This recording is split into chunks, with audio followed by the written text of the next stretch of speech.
Magandang hapon mga kasama, narito na mga balita sa oras na ito. Tutok Bagyo. Unti-unti na pong humuhupa ang baha sa ilang lugar sa Cagayan Province sa Tuguegarao City at Isabela. Gayunman, 7 barangay pa rin po sa bayan ng Alcala, Cagayan na nananatiling lubog sa baha dahil sa mabagal na pagbaba ng tubig.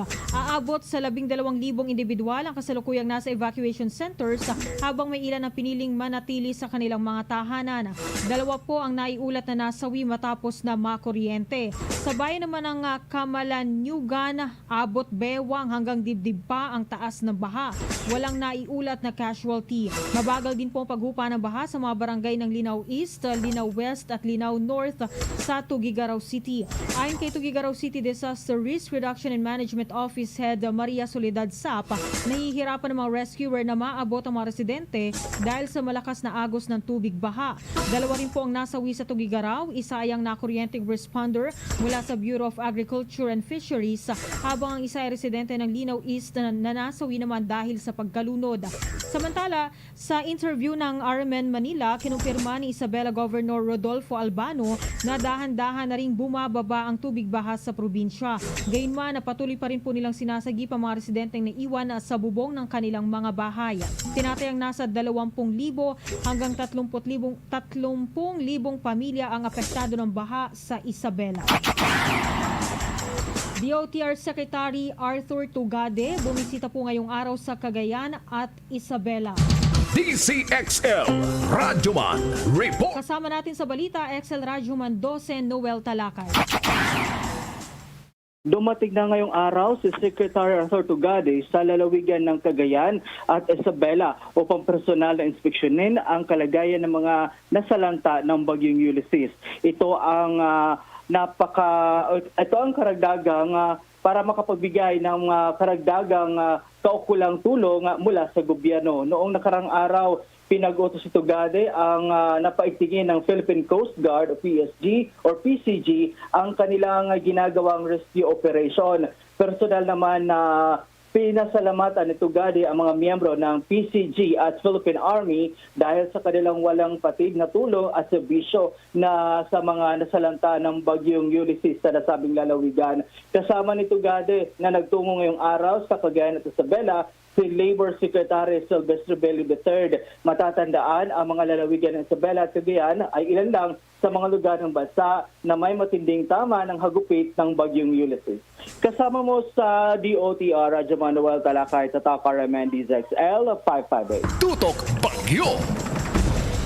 Samantala mga kasama, kaninang tanghali po, pasado alas 12 kanina tanghali, nang dumating nga po Pangulong Rodrigo Duterte sa Cagayan, particular sa Tuguegarao City Airport. At bago po yan, umaga pa lamang po ay nasa Cagayan din si Vice President Leni Robredo at ngayon pong tanghali ay dumating na rin siya sa Ilagan, Isabela para po bisitahin yung mga nasalanta ng bagyong Ulysses. At kaugnay po niyan ay alamin natin ngayon ang sitwasyon mula dyan sa Ilagan, Isabela. Nasa linya natin si Radyoman Jeronimo Dig ng IFM Kawayan. Magandang tanghali, Radyoman Jeronimo. Babalikan natin si Radyoman Jeronimo Dig ng IFM Kawayan. Samantala mga kasama, sa iba pang balita, Quezon City LGU humingi ng tulong sa DSWD para mapauwi ang mga katutubong badyaw na bigla raw pong nagsulputan sa lungsod. Ang detalye mula kay XL Radyoman 3, Silvestre Labay. Yes, umapila na ng tulong sa Department of Social Welfare and Development ang Quezon City Government para naman sa pamilyang badyaw na biglang nagsulputan sa lungsod ng Quezon. Ayon kay Quezon City Mayor Joy Belmonte, biglang dumami ang mga badyaw sa lungsod at namamalimos sa mga lansangan. Paliwanag pa ng alkalde, galing ang mga ito sa Batangas at Pampanga na sinalanta din ng kalamidad at nagbabakasali sa Metro Manila para humingi ng tulong. Ilan sa mga grupo ng badyaw ang namataan, gagala-gala at namamalimos sa Novaliches at na-rescue ng pamalaan ng lungsod ng Quezon. Dagdag pa ni Mayor Belmonte, lubhang napakadelikado ang kanilang sitwasyon lalo pat hindi pa tapos ang pandemya Ang mga badyaw sa ilalim sa medical check-up at rapid testing na wala silang sintomas ng COVID-19. Pagkatapos ito ay bibigyan sila ng travel passes at tulungang makauwi sa kanilang lalawigan. Pumabot sa Quezon City, Radyoman 3, Silvestre Labay, Tata, RNN, DZXL. Maraming salamat, Radyoman Rambo. Ito nga po, alamin natin ang sitwasyon ngayon sa Ilagan, Isabela. Kaugnay nga po ng pagbisita ni Vice President Leni Robredo sa mga nasalanta ng Bagyong Ulysses. Balikan natin si Radyoman Jeronimo Dig ng IFM Kawayan.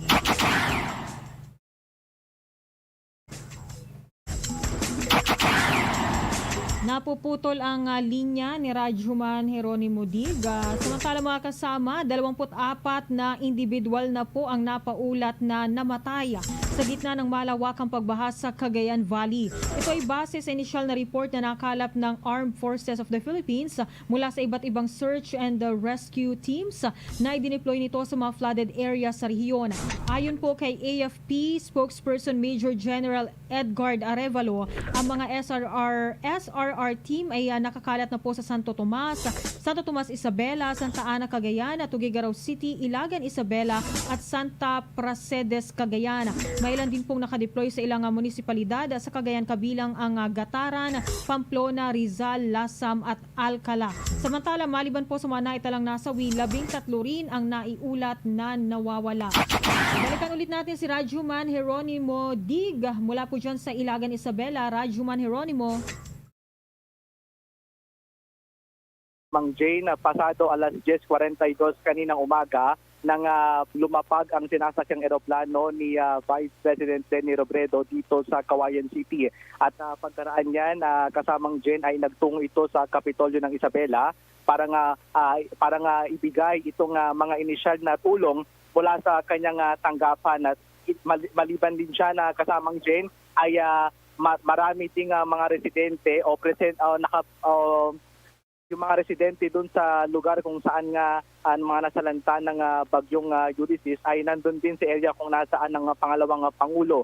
At kanina pagkatapos dyan ay nagtungo rin ito dito sa Ilagan City Hall para magkaroon din ng ceremonial doon sa mga ibibigay na tulong mula kay Vice President Leni Robredo. Kanina hindi na tayo nagkaroon ng pagkakataon na makapanayam dito si Vice President Leni Robredo dahil yung inaakala natin na magtutungo siya doon sa area dito sa isang barangay which is ito sa Alingigan na second dito sa lungsod ng Ilagan ay hindi na nagtungo itong si Vice President Leni Robredo at agad-agad din ito bumalik pa Maynila. Yun ang kanina nagkaroon lang ng kaunting mensahe ang pangalawang Pangulo at kanyang binigyang diin na sa mga panahong ganito na sakuna ay hindi nag-iisa ang mga mamamayan na apektado ngayon ng pagbaha. Kasamang Jay. Alright, Radyoman Dig, nabanggit ba ng Vice Presidente kung bakit hindi na siya nagtungo doon sa evacuation center na dapat pupuntahan niya? Kasamang Jay. Ulitin ko yung tanong ko, Radyoman Jeronimo. Nabanggit ba ni Vice President Leni Robredo yung dahilan kung bakit hindi na siya dumiretso dun sa isang barangay ba yun o evacuation center kung saan dapat siya bibisita? Kasamang Jade, hindi niya na nabanggit yan pero ang kanya lang sinabi ay hindi na siya matatagalan. Ito yung salita na kanyang binigay dito sa harap ng maraming tao. Hindi niya na mapupuntahan itong lugar na to dahil may mga ilang lugar pa rin siya na pupuntahan para nga magbigay din ng tulong. Alright. Maraming salamat, Radyoman Jeronimo Dig.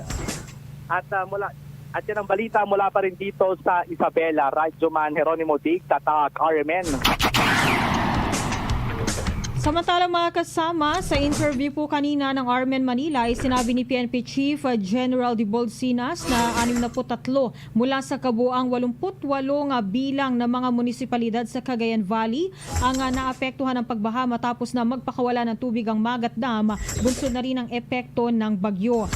Nasa halos sa 13,000 pamilya po o mahigit 50,000 individuals ang nananatili ngayon sa 1,288 evacuation centers sa buong rehiyon. Naabot naman sa 11,990 families o 44,256 na individual ang mas piniling magpunta sa kanilang mga kaanak o kakilala. Ito mga kasama, nag-uumpisa na po ang press briefing ni Pangulong Rodrigo Duterte sa Cagayan at alamin natin yan live po mula sa IFM Kawayan, Radyoman, Dextres Tagiyam. A lot of Typhoon Ulysses, so days before it made landfall, we conducted a series of meetings. We issued preemptive evacuation instructions through the DILG. The drone footage of the flooding in Cagayan and for our actions taken. We conducted prior to the onslaught of Typhoon Ulysses or days before it made landfall, we conducted a series of meetings. We issued preemptive evacuation instructions through the DILG. We issued typhoon warnings, advisories, and directives, and we activated physical and virtual emergency operation center in the main operation center of the NDRRMC in Quezon City, as well as in the various regional disaster risk reduction and management council operation center. We issued a total of 76 emergency alert and warning messages through the telcos. And we also emphasize the cascading of information down to the community through other means, such as utilizing the communication system of the uniformed services, the PNP, AFP, as well as to cascade information house to house or bandillo. Of course, we also conducted aerial rapid assessment over Metro Manila. And there was also conducted the same assessment.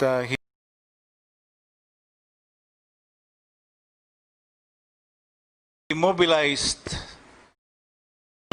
almost 4,000 search and rescue personnel, utilizing these assets, 62 land assets, 30 water assets, and 9 air assets. And our efforts saved or rescued 83,667 individuals. And shown is the number of individuals provided with relief assistance as well as medical services. 44,000 provided with relief services and 28,000 with medical services. Here are some pictures of our search, rescue, and retrieval and relief operations.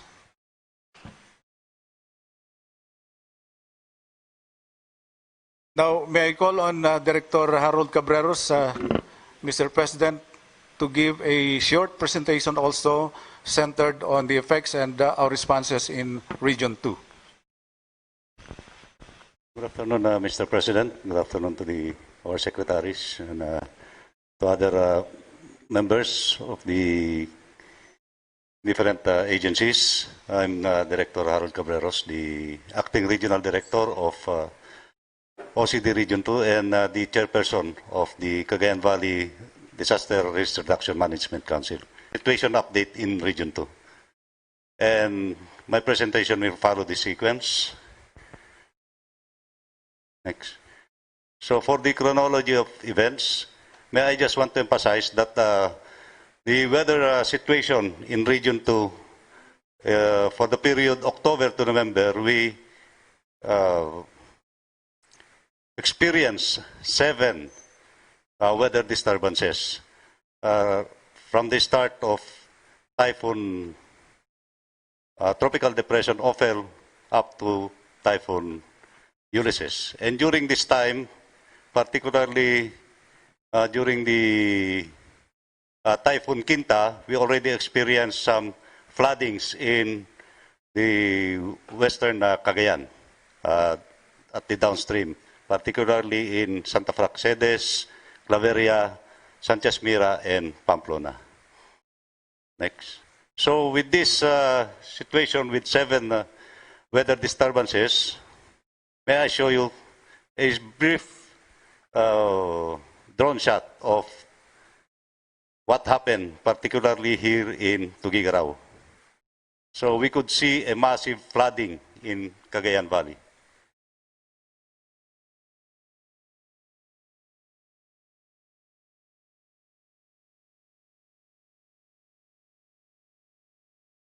Okay, next. So with this massive flooding, this is the effects of Typhoon Ulysses. So there were around almost 100,000 affected population, affected families with 343,000 persons, and there were roads and bridges that were considered not passable. We experienced power interruptions, and also we accounted damages of infrastructure and agriculture, where initially the damages for agriculture is 73.7 million, while for infrastructure is 39.8 million. Now I would like to also emphasize on the casualties that we suffered. 24 deaths, wherein 14 was due to landslide, 7 through droning, and 3 on electrocution. Next. So, on the landslide, here is the area where the landslide occurred, which is in Barangay Ronrono, Quezon Nueva, Vizcaya, where we recorded 10 deaths, which are in a mining area, which is they were conducting small mining operations. And also in Baggao, next, the 4 deaths in Baggao, Cagayan is along the riverbanks. The house is along the riverbanks. So there was a soil erosion that caused the landslide and the death of 4 persons. Next. So for our response actions, immediately after the onslaught of Typhoon Ulysses, we have deployed 4,799 personnel for search, rescue, and retrieval operations. I just want to emphasize here that the LGUs have their own search and rescue teams that conducted immediate forced evacuation and rescue operations. Next. For relief operations, aside from the relief operations conducted by the LGUs, our national government through the DSWD have already distributed family food packs, and some are for distribution. And for this time, we have an ongoing relief operations. Next. And our DOH have been conducting health assistance, providing hygiene kits, medicines, and so on. Next. And for our DPWH, together with the local government that has capability for road clearing, have been conducting road clearing to the different our DOH have been conducting region-wide. Next. So for our plan of actions, at this point in time, we continue to conduct response operations. As we have conducted an area recon, there are communities that were isolated and cannot be reached by land. So we will be conducting area resupply or relief operation to these communities. We continue to conduct road clearing in some areas. Next. We are ready to deploy our rapid damage assessment and needs analysis teams. And finally, sir, we will implement our early recovery programs as from the different departments of the government. for Department of Agriculture, Department of Trade and Industry, Department of Labor and Employment, Department of Social Welfare and Development, National Housing Authority, and Office of Civil Defense. And also we are getting the programs of other agencies. So that's all for the situation here in Region 2, your Thank you very much, Harold Cabreros, Regional Director of OCD, for the situation update in Typhoon Ulysses in Region 2. situation here in Region 2, your Thank you very much, Harold Cabreros, Regional Director of OCD, for the situation update in Typhoon Ulysses in Region 2. Before we proceed to the President's guidance, may we request remarks and a message from the Governor of Province of Cagayan, Governor Manuel Mamba. Kamamahal naming Presidente, Mayor Rodrigo Duterte, Honorable Senator Bongo, the honorable members of the Cabinet, the regional directors, ladies and gentlemen, good afternoon po sa ating lahat. Ito na po yung 5th time, Mr. President, na napunta kayo dito sa amin. The first time was during Typhoon Lawin. The second time was during Super Typhoon Ompong again. And twice you went to CESA para sirain po yung mga kontrabandong mga sasakyan doon. At ngayon po yung panglima na punta nyo dito. Kami po yung nagpapasalamat sa pagmamahal, sa pagmamalasakit, at sa ginagawa niyong sakripisyo para makita ang problema namin sa aming probinsya ng Cagayan at ang region naming Region 2. We appreciate so much, Mr. President, your concern to our people. We appreciate so much your love for our people. And in response, Mr. President, we will do our best to help our people. From day one, Mr. President, Senator Bongo has always been contacting me. Secretary Bebot Bello has always been there with us, and the OCD people has always been there with us. The national government did its part and its best. Nung hindi po namin mahihatid ang mga relief goods po namin, kagad-agad po nagpadala lahat ang Armed Forces of the Philippines, the Philippine National Police, and all agencies involved. And up to now, we do relief and rescue operations, even at this point in time. In spite of the fact na napakahirap pong puntahan ang mga lahat ng dapat mapuntahan, because as you all know, Mr. President, this is the worst flooding that we had in the last 45 years.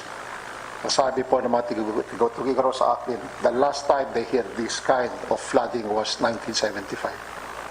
And this is the first time that we had this kind of flooding. We expected this, pero grabe po itong nangyari sa amin. And I also would like to thank you, Mr. President, for, again, initiating the restoration of our Cagayan River through the initiative of the Department of Environment and Natural Resources. Secretary Sima too, we started this months back, Mr. President. And I hope that we will continue doing this so, because we feel na ito po siguro yung talagang solusyon ng aming mga problema dito.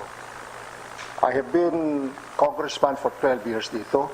I've been also 5 years as governor now, and 7 years as mayor prior to that. Ngayon lang po kami nakakaroon ng pag-asa na magkaroon ng solusyon ang napakalaking problema ng aming rehiyon, lalo na aming probinsya. Ang probinsya po namin ang labasan at lagusan po ng lahat ng tubig ng Region 2, to include Kalinga, Apayao, and Ifugao. Lahat po ng tubig niyan papunta po dito sa amin. Kaya nga po nakikita naman that this is worsening every year. And we have to do something about this. And we feel that your administration started it all by the restoration of the Cagayan River. And I hope that this will go on in the immediate future, because we feel na ito po yung solution nito. And of course, the regreening of our denuded forests of both the Sierra Madre Ranges, ganon din po itong Cordillera Mountain Ranges. So again, Mr. President, thank you so much for coming over. Every time we have big problems like this, you have always been with us, and we will forever be indebted to you, and we will forever be grateful to you and your administration. Maraming salamat na naman po sa pagpunta nyo dito sa amin. Thank you very much. Thank you very much, Governor Mamba. Now, we will listen to the guidance of the President.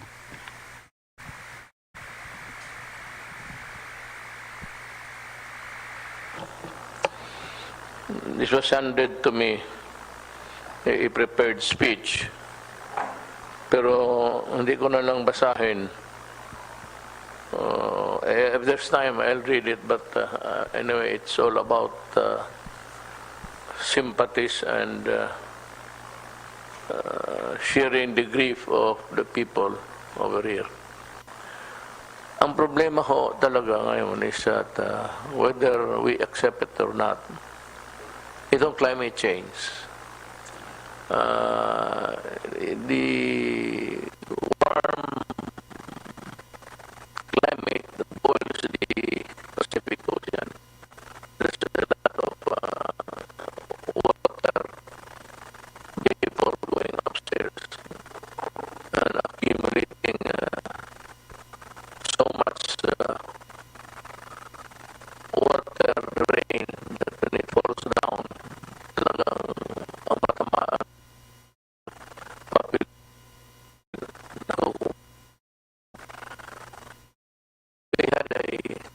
Tutok Bagyo.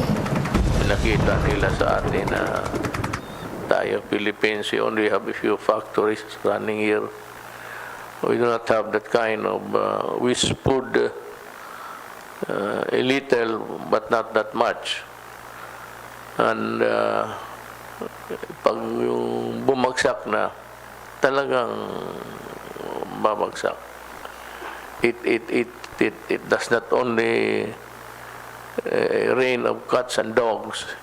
It is really water pure over here. And of course, nandito na lang sabihin ko para marinig na rin ng iba.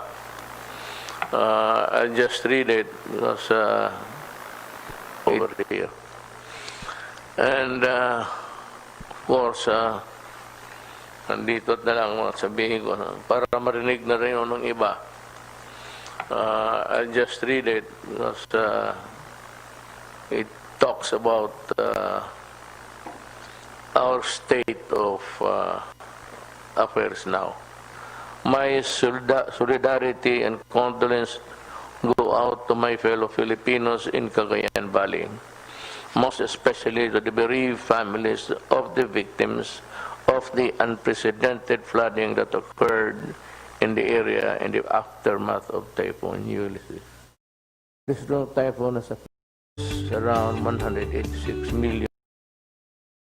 Solidarity and condolence go out to my fellow Filipinos in Cagayan Valley, most especially to the bereaved families of the victims of the unprecedented flooding that occurred in the area in the aftermath of Typhoon Ulysses. This typhoon has affected receive their needed relief and other assistance.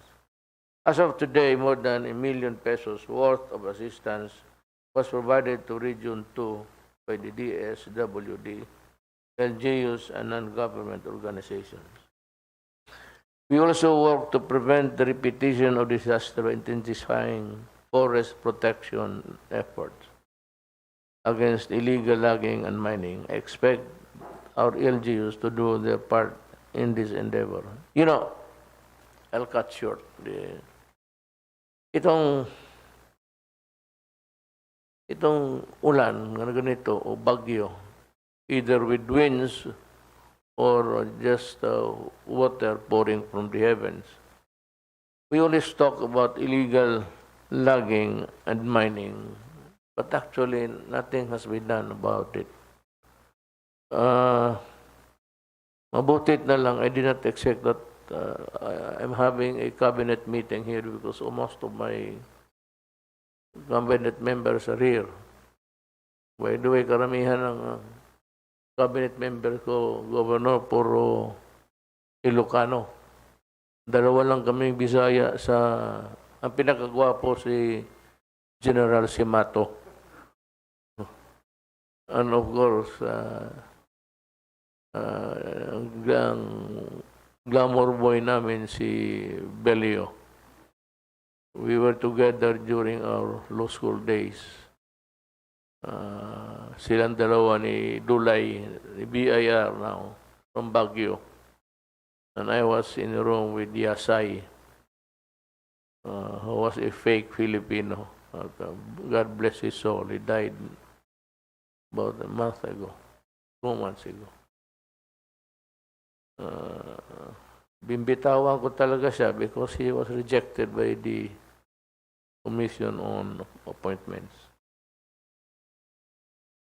I also urge the LGUs to actively collaborate with the task force created to lead the rehabilitation efforts because your lives, including your good health, safety, and improved welfare, are the government's highest priority.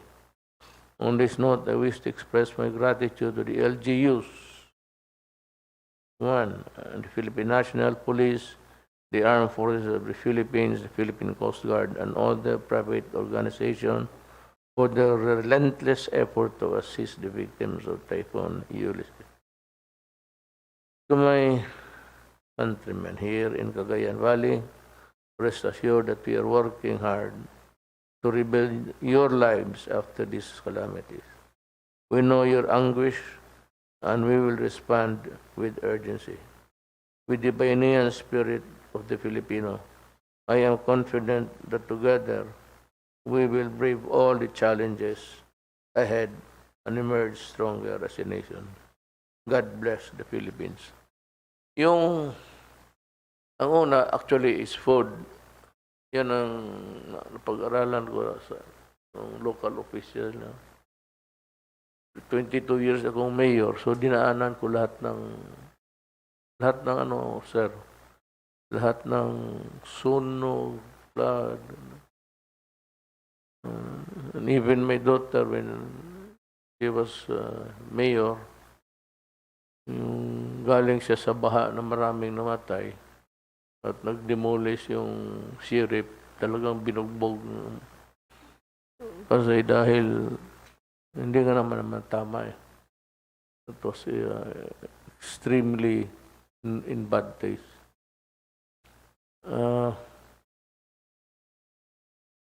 Ang Davao kasi malawak.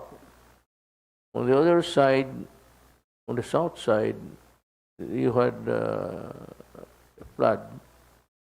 Yung ulan doon lang.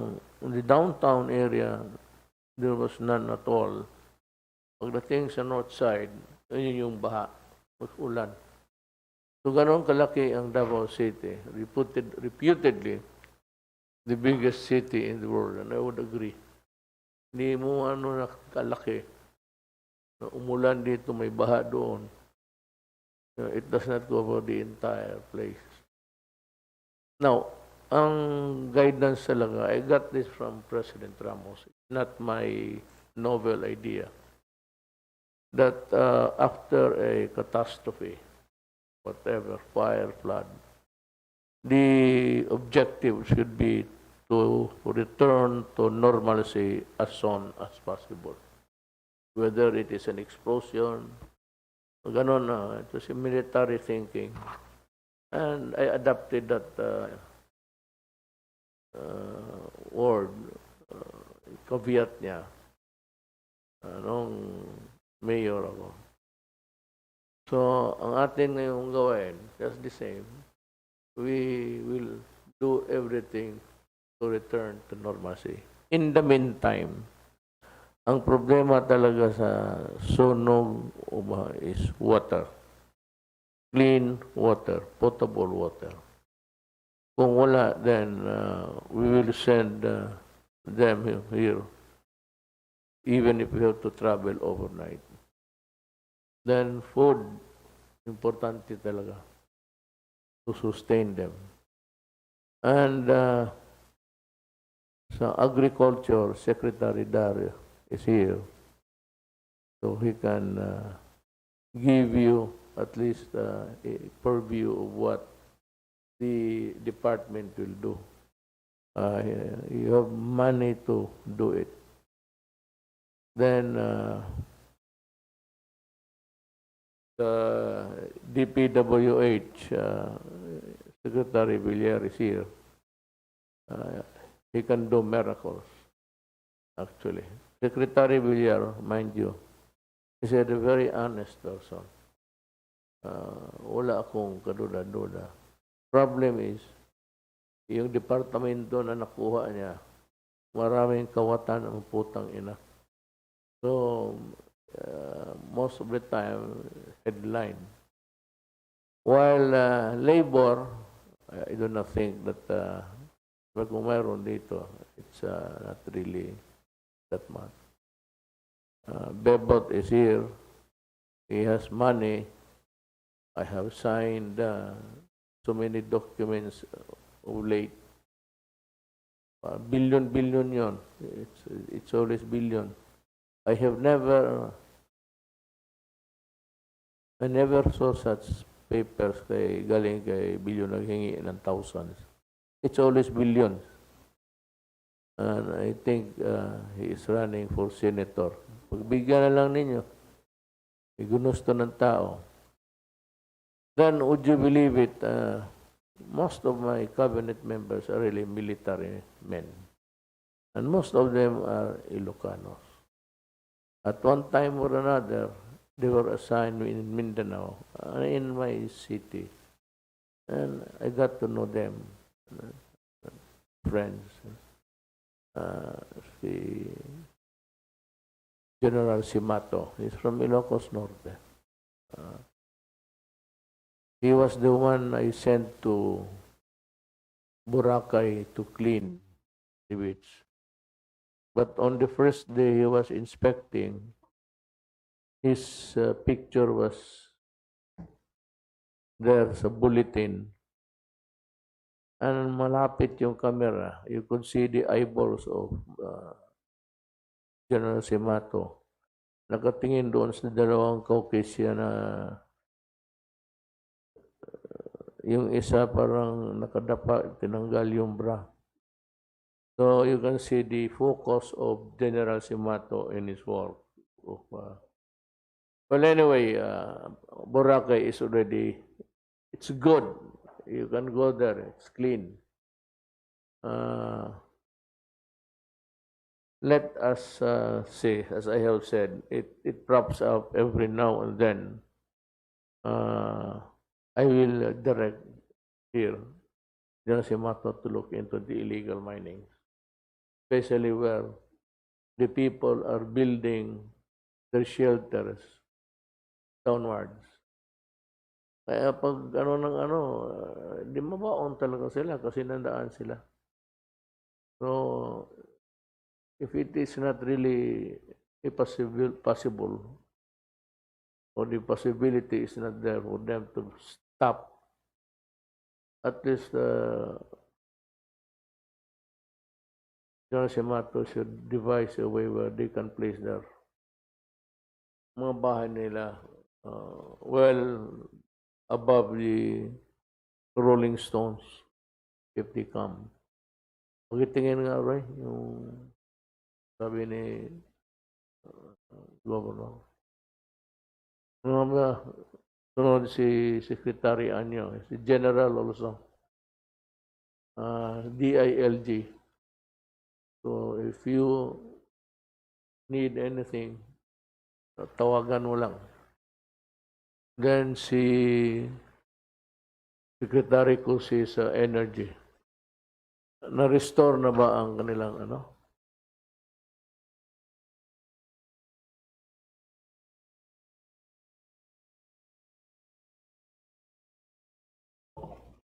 Meron na po yung party to Gigaraw City. The Cagayan province is serviced by two cooperatives. Caguelco 1, composed of around 385 barangays. 27 barangays are already energized, and Tuguegarao City is partly. And Caguelco 2, awaiting activation by NGCP transmission. They are ready to receive power, but only considering the safety of the people because of the flood, Mr. President. How long do you think they can fix everything? As soon as the water subsides and we finish the what do you call this, the inspection, maybe in 2 days, Mr. President. I hope it will not take, mahirap walang elektrisidad. I agree with you, sir, and we are doing our best to immediately energize. See, next to you is Lambino.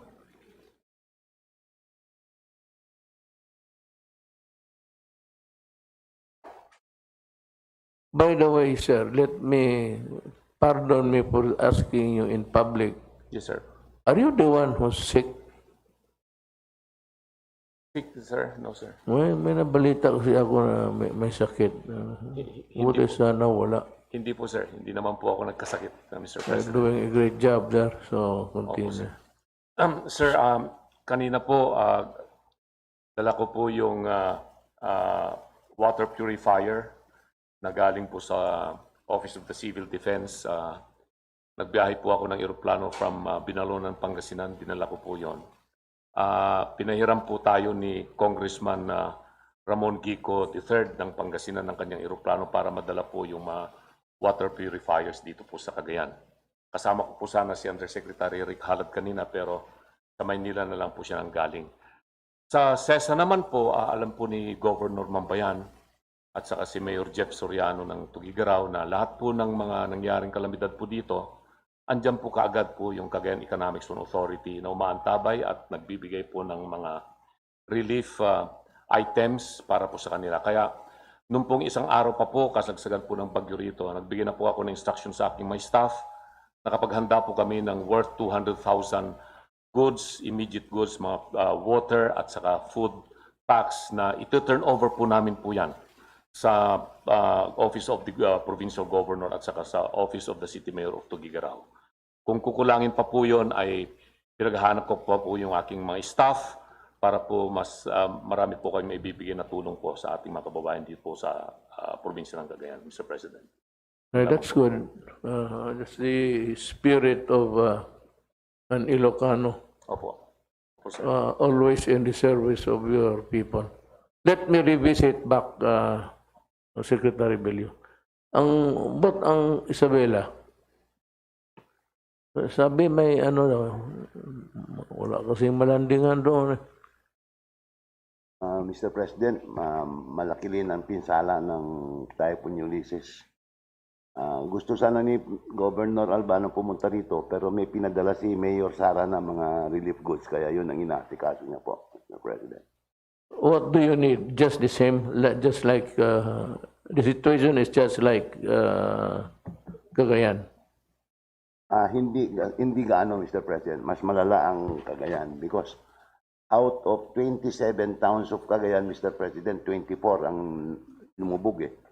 Samantala ang Isabela, ang tinamalang, Mr. President, yung northern towns, yung Cabagan, San Pablo, Santa Maria, Santo Tomas, Tumawini, and Ilagan, my hometown, Mr. President. Yung southern, hindi na masyado, Mr. President. Not as much damage as in other places. Yes, Mr. President, mas malaki talaga sa Cagayan, Mr. President. Kaya mas malaki allocation. They have to manage the situation there. Okay ba? Is somebody manning the fort?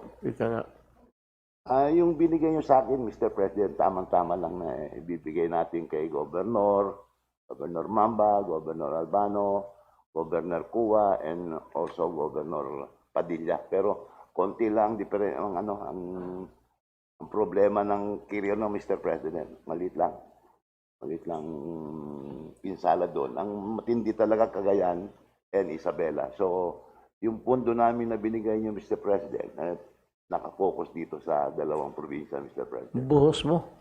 Ubusin mo. Opo, Mr. President. Basta dagdagan Maghanap tayo, mag-utang tayo. Para utang no si Dominguez. How about the end of the line si PNP? Good afternoon po, Mr. President. The PNP po, we augmented our forces here and we coordinated closely with our counterparts sa local government at saka yung sa AP, Coast Guard po sir, sa mga rescue. We had 13 rubber boats and one platoon size na staff na pinadala kagad namin kahapon at may sarili po silang van. Naka-deploy na po sila dito at nagdagdag po kami ng 4 na ambulance po sir, galing po sa iba-ibang region kasi yung nagsettle na po yung nasa may NCR, Region 3 at saka National Headquarters, so dinivert na po kagad namin sila dito to assist them. But all of your assigned men are they on the job until now? Dito sir sa Region 2 sir, may affected po kami personnel dito. Ang last count po sir is 745. We already assisted them sir. Ang lahat na po na kuha namin, we assisted them by bringing them to some to our camp, some to their relatives po sir. So continuing din po yung assistance namin both sa civilian sector at sa sarili namin mga tauhan sir. Thank you. Very good. Now, Secretary Dar is quite a bit veteran here in this kind of situation. Secretary Dar, you have the floor. If you... Maraming salamat po, mahal ng Pangulo. Dito po sa Region 2, simula pa nung bagyong Pipito, Rolly, Quinta, Rolly at now Ulysses, ang value na po ng damage sa agrikultura ay 2 billion pesos. Pero dito ngayon po ay nakahanda naman ng kagawaran ng pagsasaka. Tamang-tama po yung paghahanda po namin for dry season planting. Ito na sana Nobyembre, last 2 weeks, at hanggat Disyembre. Mabuti na lang, hindi po namin pa naibigay po lahat doon sa mga probinsya. So ngayong araw, Mr. President, ay mayroon tayo ibibigay dito sa Region 2. Let me mention, itong yung agricultural inputs na gagamitin na sa pagtatanim itong Disyembre na. Kagaya po ng hybrid rice seeds, inbred rice seeds, fertilizers, hybrid corn seeds, assorted vegetable seeds, seedling trays, potting media, poultry, goats, and ducks. So dito po sa Cagayan po, mayroon tayong Certificate of Award na ibibigay po ngayon kay Governor Mamba. Ang value po ng ating ibibigay na rehabilitasyon na ng agrikultura ay 846 million pesos. Sa Isabela naman po, apektado mas lalo sila nung Quinta at Rolly. So ang value ng ating ibibigay ngayong araw ay 986 million for Isabela. For Nueva Vizcaya po, 148 million, ready na po yung Certificate of Award. And for Quirino, 96 million po. So a total of 2,078 million pesos. Dadagdagan pa po natin ng donasyon na bigas na under the National Food Authorities, nag-decide po yung council ng NFA na mag-donate po tayo dito sa Cagayan ng 14,500 bags, equivalent to 18 million pesos. Doon sa Isabela, magdo-donate rin tayo ng 18,500 bags, so 23 million pesos. So 41 million po ay galing po sa National Food Authority. So the summary would be, Mr. President, we are giving out today all these agricultural inputs plus the rice as our ayuda dito sa Region 2. 2.2 billion pesos po, Mr. President. Maraming salamat po. I'm overwhelmed. I'm happy. Si Del naman, the Secretary of Defense. Thank you, Mr. President. Sugan ko lang yung report kanina ni General Harold Cabreros. Sinabi niyang buong command ng IFP dito ay nandito na sa Cagayan Valley. I think there is one division at pati yung mga nasa Norcom ngayon, nandito si General Burgos, dito si, tayo ka. Is the commander of the Northern Luzon Command and the 5th Division Commander, ito. Plus yung mga Air Force natin nandito. Ito po yung dagdag na assets natin dito sa Cagayan Valley. Yung sa air assets, meron tayong 5 helicopters, meron tayong 2 C-295 na medium lift transport at saka isang C-130. Yun ang ating dagdag na disaster response teams. 22 teams from the Philippine Army, Navy, and Air Force already deployed in the area. Meron pang 5 teams na paparating pa lang po, Mr. President. And 4 reserve DRTs or disaster response teams na nasa Army pa, saka Philippine Navy, na pwede na lang i-transport dito kung kailangan pa. Ang ibang assets po natin dito, ibang assets ay 15 rubber boats na sa tingin ko ay ginagamit pa hanggang ngayon kahit na humupa na yung baha. 7 trucks at saka yung mga equipment na nandito na hawak ng 5th Division. Then 1 air traffic controller team is en route to Tuguegarao to augment yung air traffic controller ng Tuguegarao Airport. Yun lang po, Mr. President. Very good. Art, ano bang nasira dito, taga rito ka? Are you from here, really? Yes, sir. I'm here, sir. Claveria, sir. It's flooded. Saan yung bahay nyo? Sa Claveria ho, one of the small municipalities in Cagayan after Ilocos. Right now, it's flooded. It has sustained a lot of damage. I have to go there. Usually, ang ano niyo, Art, is you might want to go there, being from there. Nandito man sila, you can divert some pagkain pa di tubig. Usually, ang kailangan ng tao, pagka gano'n, tubig, pati pagkain. At a shelter that will make a provisional house. So, medyo marami ka man yan, siguro. You can, anyway, use the money of your department. Ako na ang ako nang bahala. Opo, Mr. Mayor President. In fact, I was talking with Secretary Bebot Bello this morning. Mag-relief operation ho kami within this week na ang concentration ko po yung tubig at pagkain. Magko-coordinate po ako kay Governor Mamba saka kay Mayor Soriano at ng mga ibang mga lugar dito sa Cagayan upang nang sa ganun makatulong ako sa pagdidistribute ng mga relief goods, Mr. Mayor President. But in the coming days, it should be an improvement or a repair or a rehabilitation of their house, home. But in the meantime, ang kailangan nila, and it must be sustained, yung pagkain, pati tubig, yun talaga ang kailangan nila. Yes, sir, Mr. President.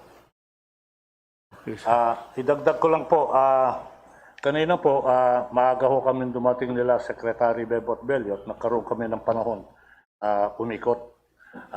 Nakipagpulong kami at umikot kami sa lugar. At nakita ko ho naman yung pagbaba ng baha. Sabihin ko lang po na wala hong damage sa airport, walang minimal damage sa mga pantalan. Sa mga opisina ng LTO at LTFRB, wala hong na-sustain na major damages. Okay naman po. Ang nangunguna ho sa operation ng Department of Transportation, ng Kagawaran ng Transportasyon dito sa Cagayan, yung Philippine Coast Guard po, na kung saan talagang walang tulog, sige-sige lang ang trabaho. Yung Philippine Coast Guard ho, sa report kanina sa akin, na itala nila na nagkaroon sila ng rescue ng mga 390 people sa 2 araw na nag-operate sila. Kahapon ho, meron silang rinetrieve na 2 tao na kuryente, patay ho. Tumulong ho dyan yung Philippine Coast Guard. Kasama na ho dyan yung pagpadala ni Commandant Orsabia ng mga floaters, lifeboat, saka yung truck with boom. Ginamit na rin po namin yung chopper ng Philippine Coast Guard nang sa ganun makatulong kami sa rescue and relief operation. Sabihin ko na lang po sa aming pagpupulong kanina na nakita ko yung nakakalbo yung kagubatan at talaga hong nag-overflow yung sa Ponton Bridge, yung Cagayan River. Mapapakita ho dito ang 2 pangangailangan. Number 1 ho, yung itigil yung pagputol ng puno dito, yung reforestation program, kailangan ho ituloy yun. Pangalawa, yung tinatawag na dredging sa Cagayan River. Kung hindi ho magagawa yung 2 na yan, paulit-ulit hong mangyayari yung pagbaha dito. Kaya in the medium term, kailangan ho talagang buhos ang trabaho dyan sa dredging saka sa reforestation. Let me be very simplistic if I may, Mr. Mayor, President. Kanina sa usapan namin in discussing the reforestation, narekomenda ng isang RD ko sa LTFRB, sabi sa akin, Sir, bakit hindi natin gawing proseso na pag merong kumuha ng prangkisa yung kooperatiba or prangkisa yung mga individual, part of the responsibility is to plant trees. Kung may kooperatiba ka dyan, ililimit ko, minimum mo dyan, 500 trees kada prangkisa na ibibigay ko sa iyo. Kung gagawin ho namin yan, yung pagtatanim ng puno, doon sa pag-issue ng prangkisa o mga lisensya, marami ho tayong matatangnan. So I will be coordinating very closely with Secretary Roy Simato kung saan i-identify nila yung mga lugar na kung saan pwedeng taniman. Kaya nga kung kukuha sila ng prangkisa sa akin, I will make this nationwide. Part of the responsibility is really to plant trees. Imagine niyo ho, Mr. President, kung ang lahat ng opisina sa gobyerno, part of the responsibilities in getting license is to plant trees at designated areas, plantable areas chosen by the local government and the Department of Natural Resources. Makakatulong ho tayo dito. Umikot ka dyan sa aerial, makikita mo, kalbo-kalbo na lahat yung mga padyan. I got lost there somewhere. Franchise to operate public utility. Yes, sir. Yung mga kooperatiba, bigyan kita ang prangkisa, mag-cooperate ka. Effective dito, magtanim ka, 500 trees. Then, yung mga kukuha ng mga new licenses, pagtanimin ko yan ng 10 puno, at designated area, it becomes a matter of created responsibility and obligation. Then we can address in our own way that system. Pangalawa ho, pwede ko nang sabihin, Secretary Bebot Bello, na pag-usapan ho namin ni Secretary Bebot Bello, low-lying fruit. Before the end of this year, we will be donating 100 fiberglass fishing boats doon sa coastal areas. Nang sa ganon, kasi tinamaan ho talaga yan eh. Ngayon, pag fiberglass ho yan, hindi lang ho, Governor, magagamit yan pang fishing, pare sa rescue operation din, pag nagbaha-baha dyan, importante fiberglass. Nag-usap ho kami ni Secretary Bebot dyan at magtutulungan kami na before the end of this year, Secretary Bebot, nakaposition tayo ng 100. Yun ho yung mga usapan namin. So basically, yun po yun, Mr. Mayor President, ito ho yung estado at gagawin ng kagawaran ng transportasyon. Maraming pera kayong dalawa ni Bebot. Marami kayong reserve na pera. Where do you get the money to buy all those fiberglass? Marami rin, Mr. President, kaya lang kahapon nandun din ako sa Region 5, Mr. President. Pumunta kami sa Catanduanes, saka sa Albay, and then by next Thursday, pupunta po ako sa Camarines Sur dahil may commitment po tayo doon. Bumalik sa isip ko rin. there was this delivery supposedly by the Department of Labor in Cagayan de Oro. It's in Mindanao. Yung bangka nila walang katig. Meron na, Mr. President. Meron na po. Actually, ang commitment namin 10, kaya na nagkaroon ng delivery ng 17. Yung 20, tatlo ang walang katig, Mr. President. Pero ilalagay na po nila. Ang nagreklamo yung... Tinawagan ka ba niya? Tinawagan po ako, Mr. President. Okay. Na po. Pero dinagdagan ko naman ng nego cart, Mr. President. 20 na nego cart. Yes, sir. Sir, could I also suggest, aside from dredging and reforestation, the conversion of mountainous and forest areas into corn areas? I think very rampant po ngayon ito. Pati mga mountains po, ginawa nilang mga corn land. I think this has to stop. Ang importante yung control ng mining. Kasi pag it loosens pagkabutas, maraming tubig pumapasok sa loob ng lupa. That's why pagka landslide, it loosens the soil. So kaya ang mining maraming butas, yan ang anuhin mo, i-control mo. You might want, because it's the job of Sinro. Ano mo na lang, mag-inventory ka na lang. Kasi sigurado yan, pagka marami ng butas, maraming tubig papasok sa ilalim ng lupa, then it loosens the soil.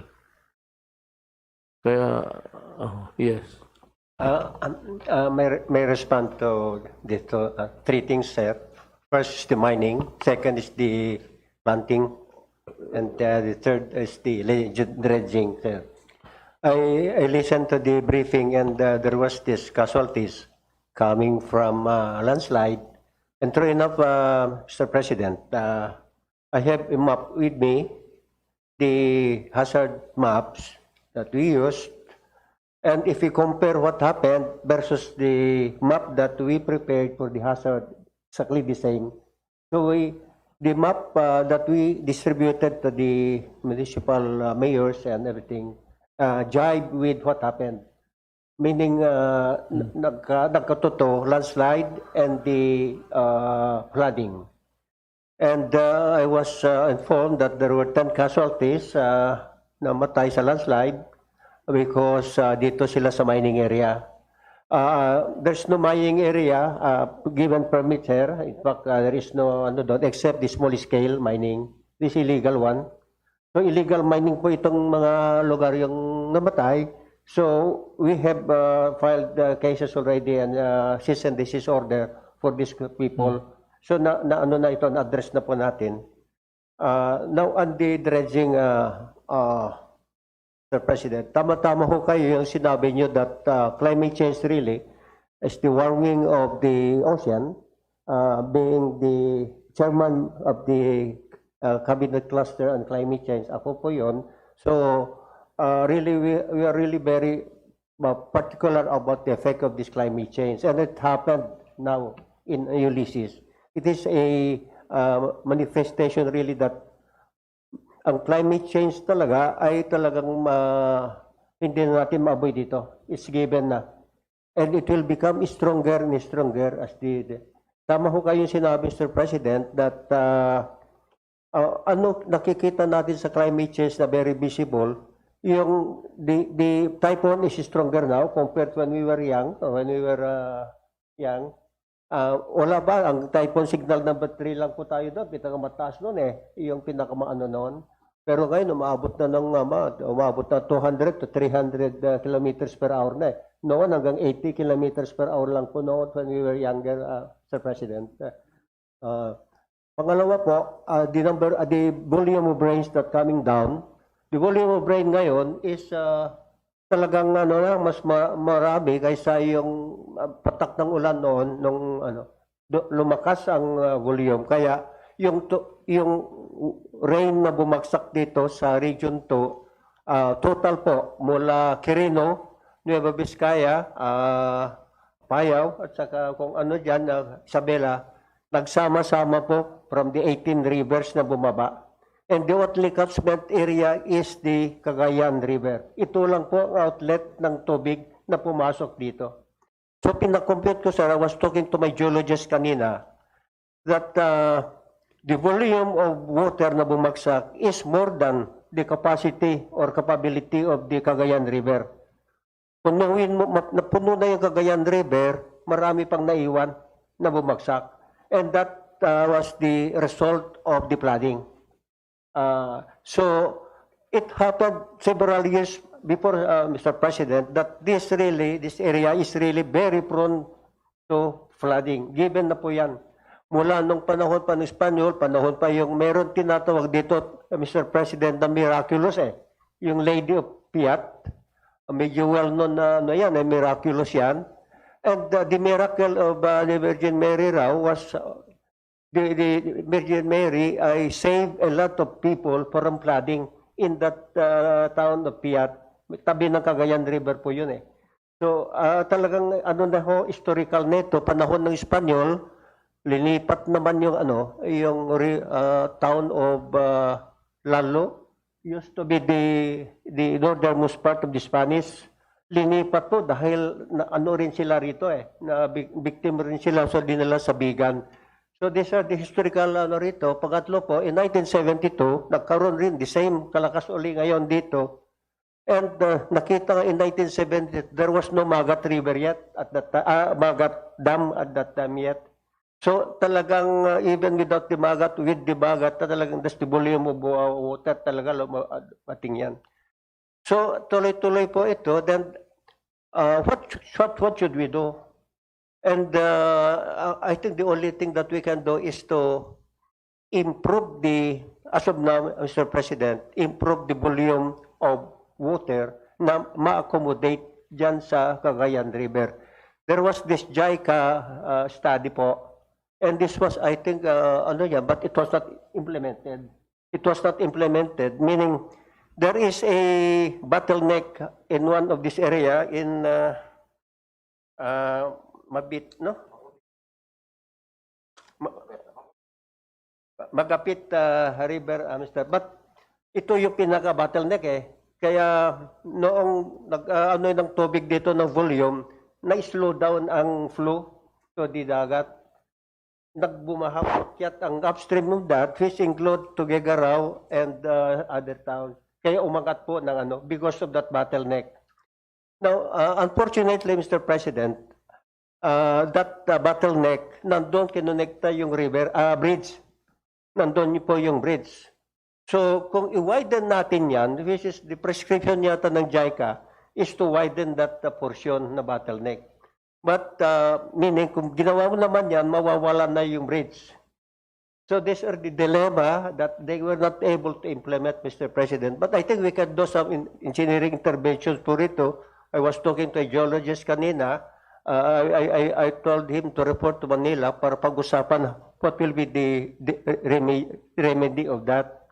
If we don't touch the width of the river, laliman lang natin yun, dredge it, para yung volume of the total volume, it will just be the same as widening it. So that is one probably pag-usapan namin ni Governor, Mr. President. In fact, Mr. President, they are about to start the dredging of the mouth of the river, Cagayan River. And I approved it. I approved the request of the governor of a 30 kilometers dredging from the mouth of the river upstream. And that will really help a lot, Mr. President. And the other one is that dredging will be no cost on the part of the government. It will be really a request of the governor to allow a contractor to clean or to dredge the river. And at the same time, in exchange of that, he is allowed to sell this sand but they have to pay as what the mining company is paying 4% excise tax as a revenue of the government. So ito po yung intervention na nakikita ko na we can already start with the governor. I think we have to already complete already the documentation so that they can start already the dredging of that mouth of the river, which is Naparin. So these are the things that we can do now, Mr. President. And if we have to study what will be the solution of that, because whether we like it or not, the flooding will again come, Mr. President. That's yan lang nakikita ko, engineering intervention that we can do. And pangatlo po, the tree planting, we were talking with General Anyo a while ago. On the National Greening Program, we are concentrating sa taas, pero yung mga kalbo-kalbo dito sa baba po, private properties and so forth and so on. So we're talking about why will not involve the local government and other citizens to plant trees already here at the lowland, tulad dito sa atin. So we're talking with General Anyo if we can come up with a agreement. So yung sinasabi nga ni sabi ni we can plant to 200 million trees kagad yun, Mr. President. So that will address all the three that were presented here, Mr. President. And I think if we can do this, we can already make a difference, Mr. President. Nobody touched this because it is really a difficult and it is an impossible one. But I think we can do this, Mr. President. Go for it. Go for it. I will support you and shorten the process of the paper. Yes, sir. We're losing time. It's not because I really want to do it all, but something to leave behind. May ginawa. Ito yung iyo. Go for it, and I will support you all the way. Thank you, Mr. President. Can I strongly support the tree planting much more in upland areas that can also be planted with native fruit trees. Huwag lang lahat kahoy po, Mr. President, kasi mas aalagahan po ng mamamayan kung it's a mixture of forest trees and native fruit trees. Yun po, Mr. President. Well, that's a good idea. Yeah. Yes, Secretary Jose. Thank you, Mr. President. In relation, Mr. President, to the climate change problem that you have mentioned earlier, I agree with you that we are the least contributor on carbon emission. And we are a victim rather than a contributor. And that's for that reason that we are asking for climate justice. On the last Typhoon Rolly, what we did, because this has been happening, and Philippines has been suffering, and I wrote the Climate Change Commission asking for compensation on the electrical facilities that were damaged. We're testing it. I mean, it's a test because we, as you have said, that we are the least contributor, we are a victim, and we want climate justice, Mr. President. Now, in relation to the tree planting, I agree with the tree planting, Mr. President. The transportation must already require all transport vehicles or operators to plant tree equivalent to on a per consumption or per type of engines or amount of capacity that they are operating. In the same way that we do that in energy, Mr. President. Just to let everybody know about this MAGAT. The MAGAT that is operated by NIA under the DA, and which uses the water that is being released for electricity generation. So in that MAGAT area, the project that we have agreed with the operator is to plant the fruit-bearing trees, the vegetables that can be supplied to the community.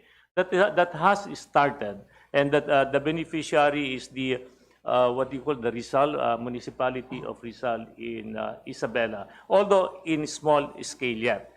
But there, in this flooding, Mr. President, Mr. Mayor, what General Simatu mentioned about the control of the water is true. I agree with that. And there has been a long-term solution that we need to do. And this has been already, we have declared it already as a project of national significance. And that is putting an upstream dam ahead of Magat to control the water. And by doing so, that will again produce electricity. If we can do it around 140 to 280, depending on how it is done. So the engineering solution is there. We already issued the project, the permit, certificate of project of national significance of what it can do to control the flooding. The LGUs have approved it. Unfortunately, I met with the NCIP, and the problems are the permits from the IPs, Mr. President. So if we do that, I think that that can be done as a long-term solution to control or minimize the flooding in the province. Since you're doing it, do it. I'll do it. Brasuhin mo. Okay, I'll do it, Mr. President. Thank you. Yes, dyan nyo.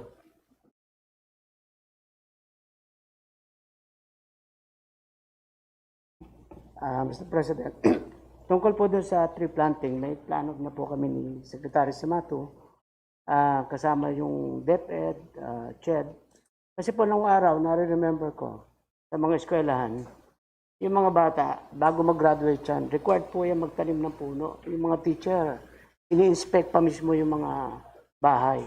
So we are 110 million Filipinos. Kung we can plant 100 million per every 6 months, that's 200 million a year. So, paplano po kami, we can start at January. Pangalawa po, isang concern po ng ating mga mayors, ito pong pagpapakawala ng tubig sa dam. It's unfortunate na sa loob ng 4 na linggo, 6 pong bagyo ang dumating sa atin. Si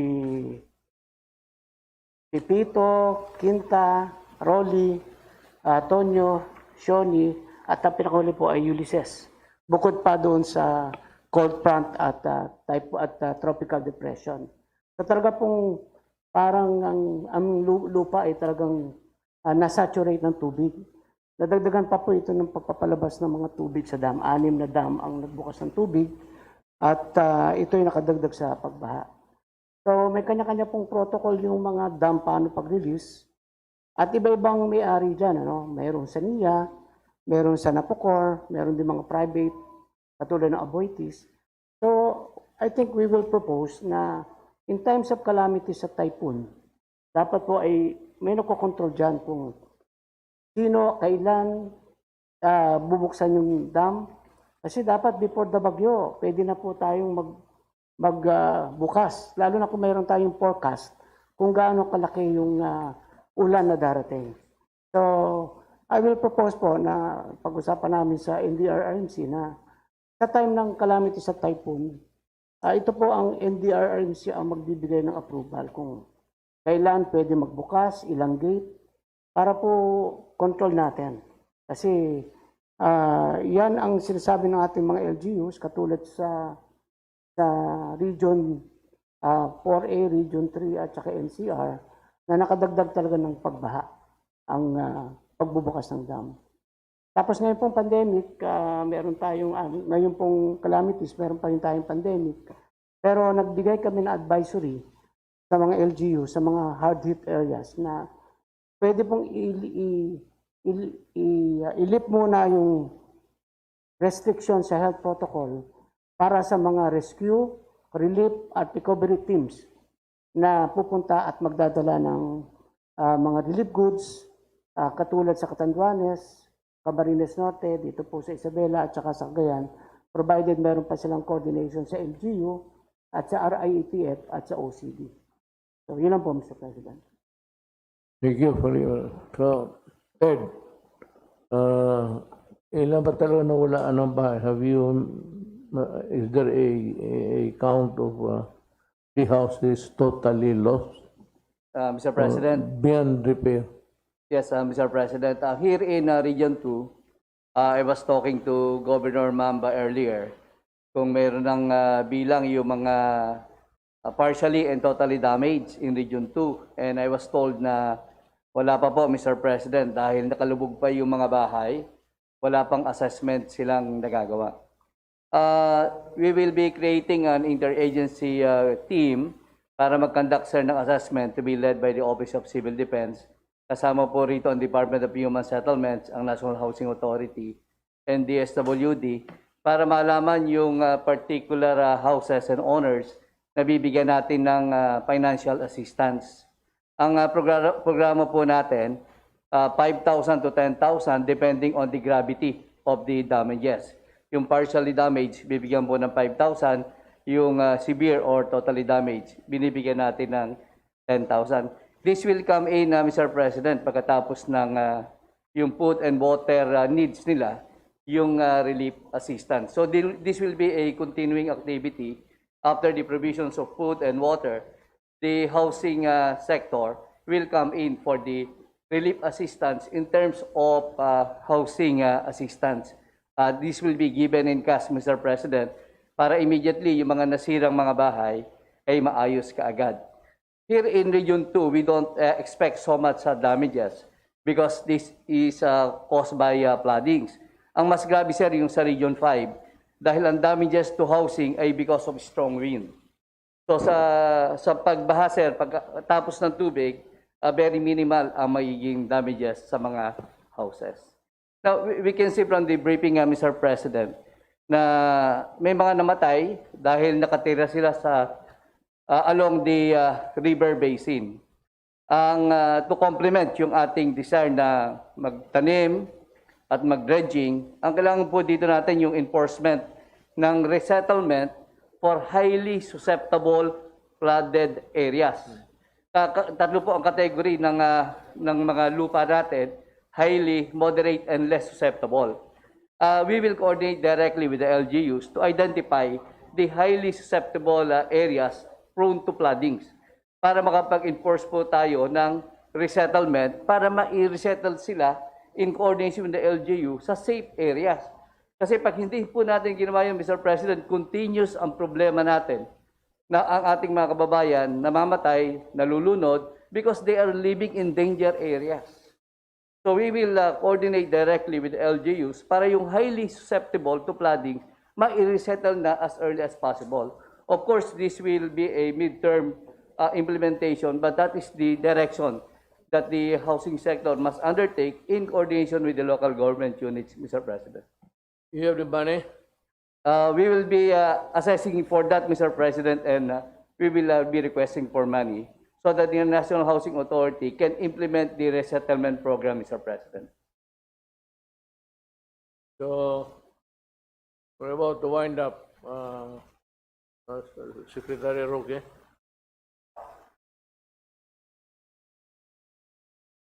Sir, na kada bagyong dumating ay nagkakaroon po tayo ng special presidential news briefing at nagpapasalamat po ako sa lahat ng mga miyembro ng ating gabinete dahil kahit linggo po, 2 special press briefing na yung ginawa nating linggo, lahat po sila ay dumadalo para masabi po sa taong bayan kung anong ginagawa po ng gobyerno para tulungan ang ating mga taong bayan.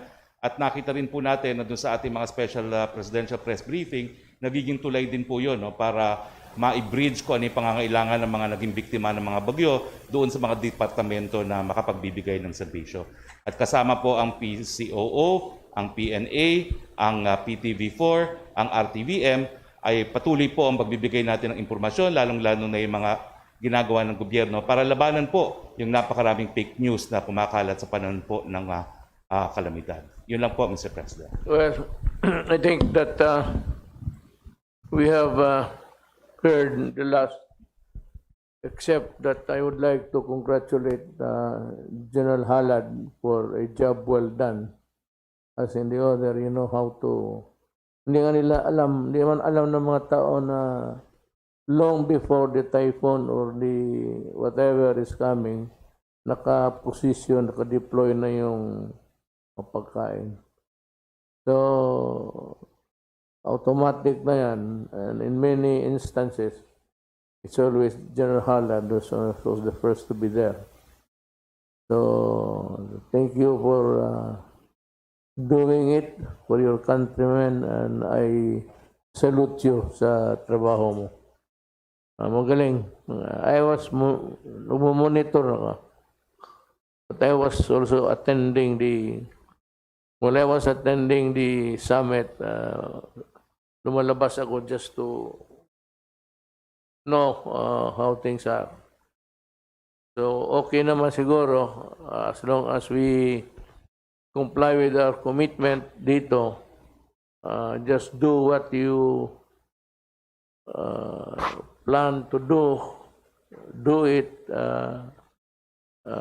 Do not delay it because I said itong mga bahay, pagkain, lalo na pagkain, dyan halad, tubig pati pagkain. Then, the next pumapasok dyan, sila na, housing. We would always appreciate the cooperation of the local government units. Salamat. But you heard what these guys are doing and what they intend to do moving forward. Tulungan mo lang in other areas yung convincing the people to move to a place where it's not prone to flooding. That's the only way that we can erase agony every time that there is a typhoon over here. Pero lahat naka-pwesto naman. And we have prepared for it. May pera yan sila, lahat na departamento. So sir, hindi na ako magtagal. I have to fly to ganito rin, sa Legazpi. Nakata, di ka sa Legazpi?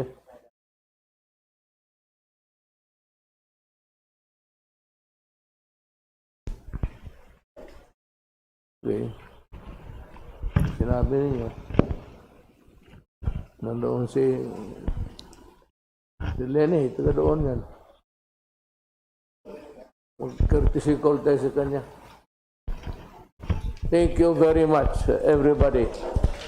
Thank you very much, Mr. President. That ends our activity with the President. Thank you, everyone, and good afternoon.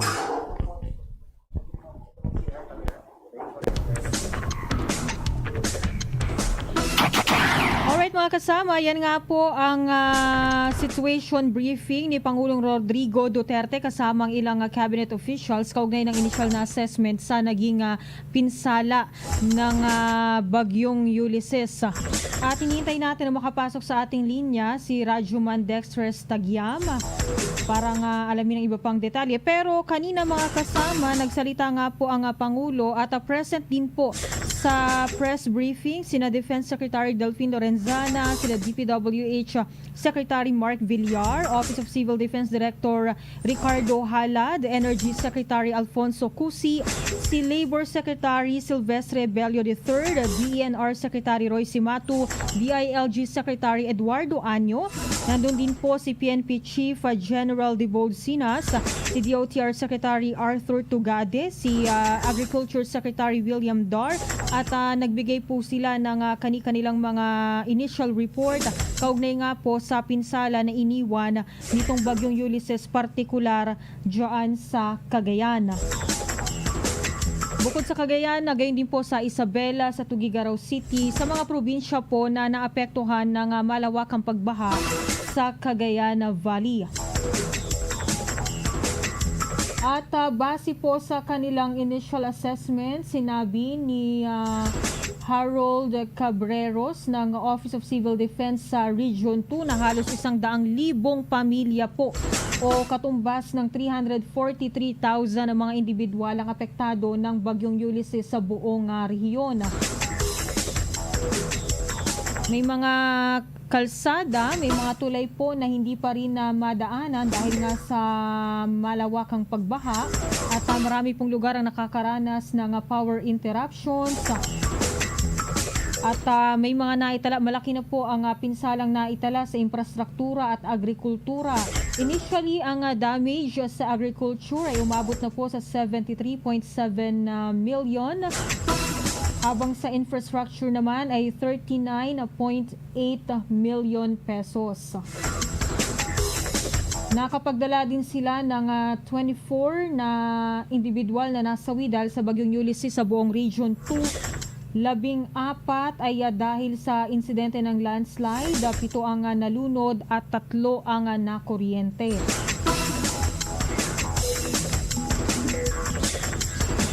Kanina mga kasama ay nagsalita din po si Cagayan Governor Manuel Mamba. Present din po siya doon sa press briefing kung saan nagpasalamat din siya kay Pangulong Rodrigo Duterte sa suporta at sa tulong na ipinaabot ng pamahalaan para sa Cagayan.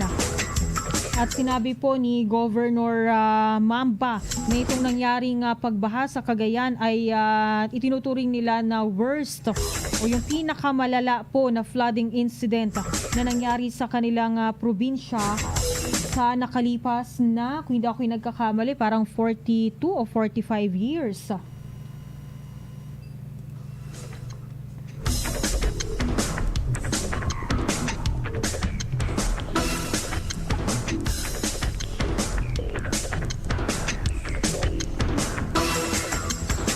Tutok Bagyo.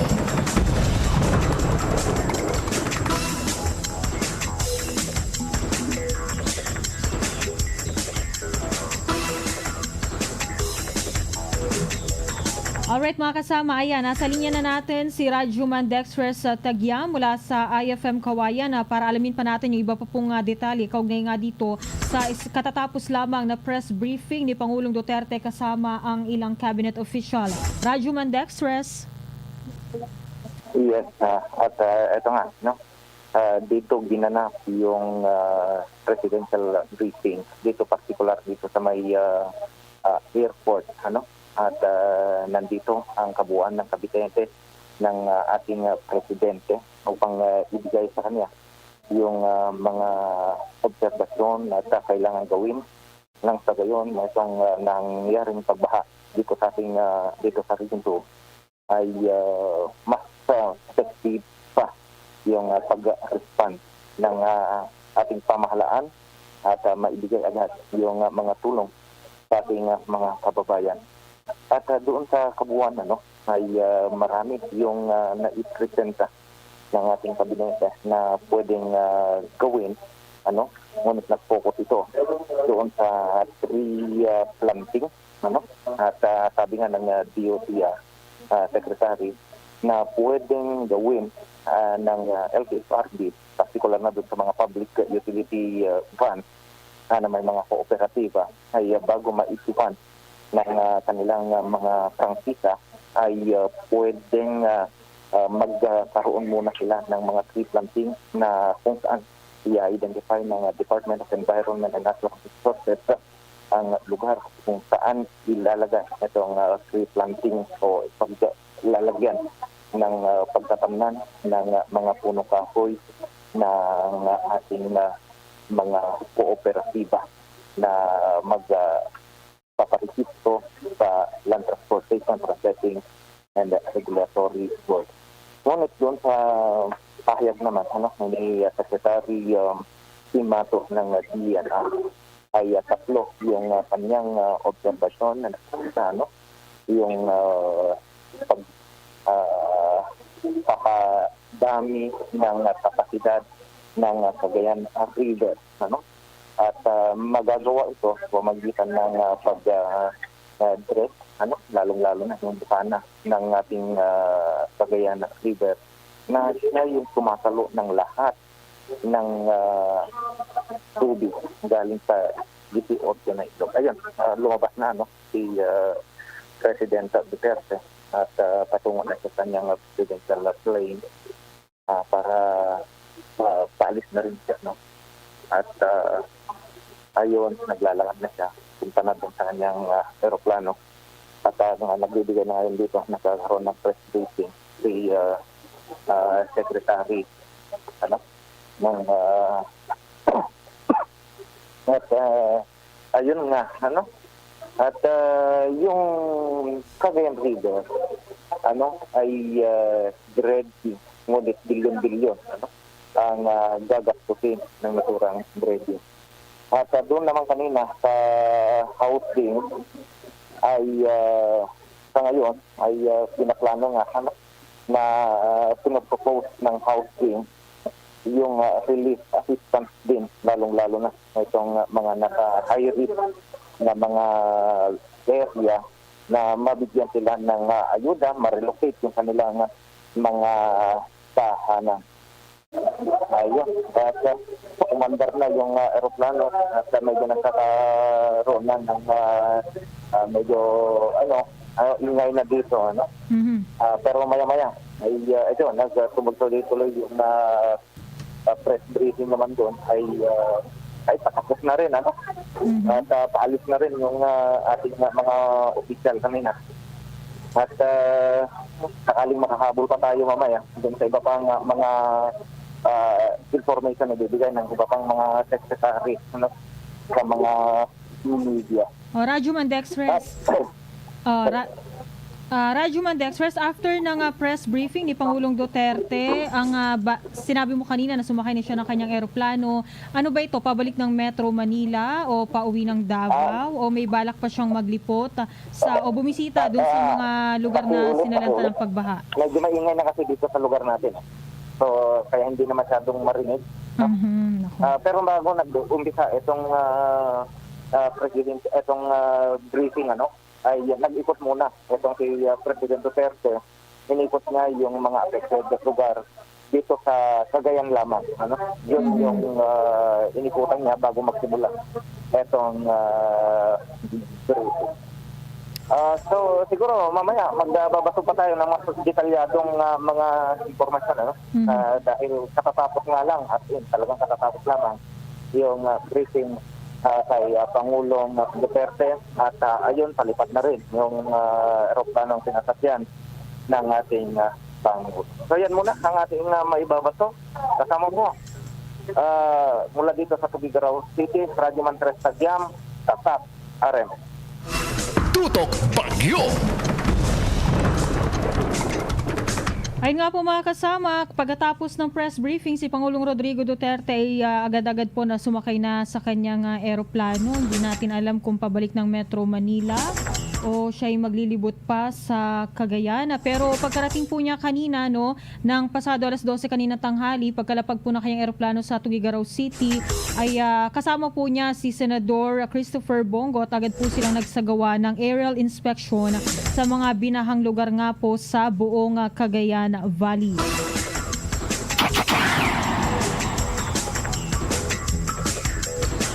At mga kasama, yan po muna ang mga detalye kaugnay nga po dito sa press briefing ng Pangulong Duterte kasama ang kanyang ilang cabinet officials kaugnay nga po sa initial na assessment sa pinsalang idinulot ng Bagyong Ulysses sa Region 2.